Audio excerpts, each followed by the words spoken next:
सिद्धू मूसेवाले को मास्टरमाइंड हैं जो, वो जेल में बैठे हुए हैं। तो जेल में जो बैठे हैं वो तिहाड़ जेल से पंजाब लेके आया उनको। बाकी तो जितने शूटर्स थे उनको एनकाउंटर किया गया, पर मेन मास्टरमाइंड कुछ कनाडा में बैठे हैं, पता ही नहीं कनाडा बैठे हैं, न्यूयॉर्क बैठे हैं, कहाँ बैठे हैं, वी डोंट नो। और क्योंकि कईयों का पासपोर्ट पे कुछ और नाम होता है और वैसे और कोई नाम होता है, यू नेवर नो कहाँ बैठे।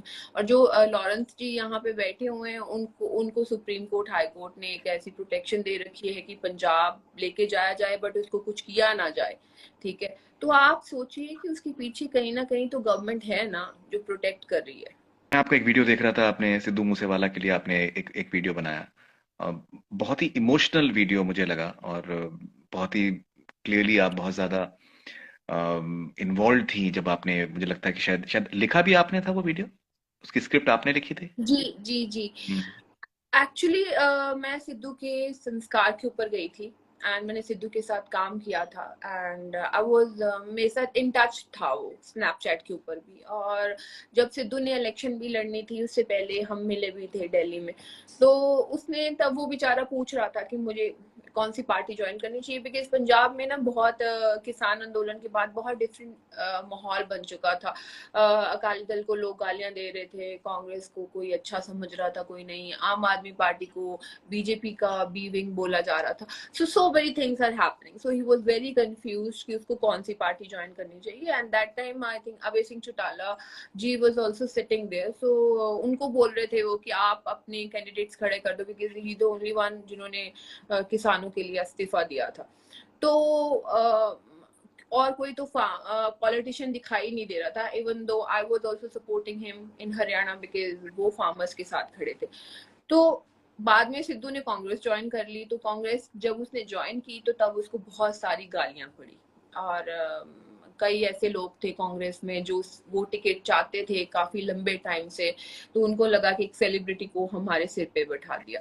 सो मेनी थिंग्स लाइक लोग उसके अगेंस्ट हुए और उसको गालियां दी। दैट टाइम ऑल्सो मैंने सिद्धू की फोटो शेयर की थी अपने सोशल मीडिया के ऊपर, तो मुझे भी बहुत गालियां दी।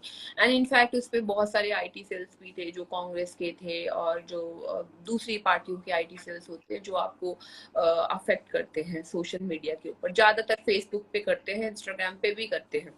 तो फिर उसके बाद सिद्धू को इन्होंने हरा दिया वोट्स में। और फिर वो काफी उसको हर्ट हुआ कि उसने सोसाइटी के लिए इतना सोचा था, कुछ करने के लिए सोचा था, तो उसको गोलियां मार दी गई। देखिए उसका कोई भाई बहन नहीं है, अकेला है वो, और उसके मम्मी पापा ये हवेली और ये पैसा क्या करेंगे जब उनका बेटा ही नहीं है। उसके मम्मी पापा को देखा नहीं जाता। उसके पापा कहते हैं रात को मैं सो नहीं पाता, दिन में तो चलो लोग आ जाते हैं तो बात है, रात को वो सो नहीं पाते, रात को उनको ये घर काटने को आता है कि मेरा बेटा, उनकी माँ भी। So I got so much like मैं इतनी इमोशनल हो गई। उसकी डेड बॉडी पड़ी थी, उसके मम्मी पापा खड़े थे वहां पे और कैसे उसके बाल बना रहे थे, एंड मतलब मुझे ऐसा लगा कि मेरा कोई भाई बहन नहीं है, मेरे मम्मा हैं। तो जब आपकी फैमिली में से एक मेंबर चला जाता है तो आपको कैसा फील होता है उस टाइम पे।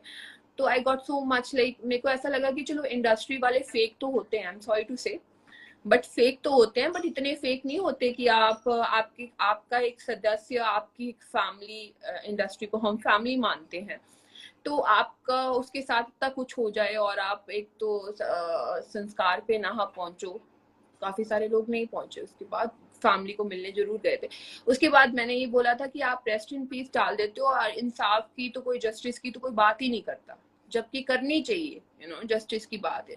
मैं उसके बाद भी कैंडल मार्च पे गई थी, उसके बाद मैंने चंडीगढ़ में भी कैंडल मार्च किए थे इनफैक्ट, और मैंने काफी सारी नेशनल इंटरव्यूज भी की थी, उसमें भी बोला था। बट बात ये है कि जिसने सिद्धू मूसेवाले को मास्टरमाइंड है जो, वो जेल में बैठे हुए हैं।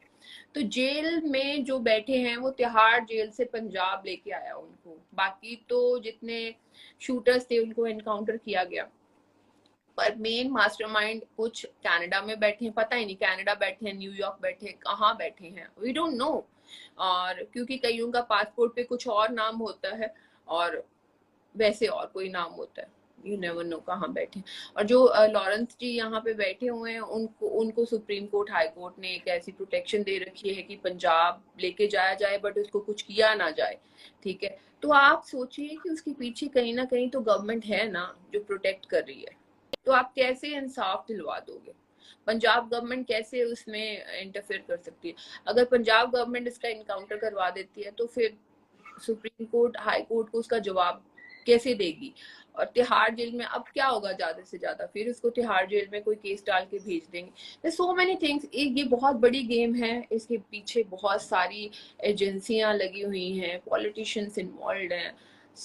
मैंने तो उनके फादर को बोला था कि आप ऑल ओवर इंडिया या बाहर से एक पटिशंस होते हैं जो आप एक कोर्ट में भेजें, सुप्रीम कोर्ट, हाई कोर्ट में आप भेजें कि आपको इंसाफ चाहिए, जस्टिस चाहिए। आपके बेटे का जो मेन मास्टरमाइंड है वो जेल में बैठा है, उसको आप जेल में ऐसे कैसे रख सकते हो?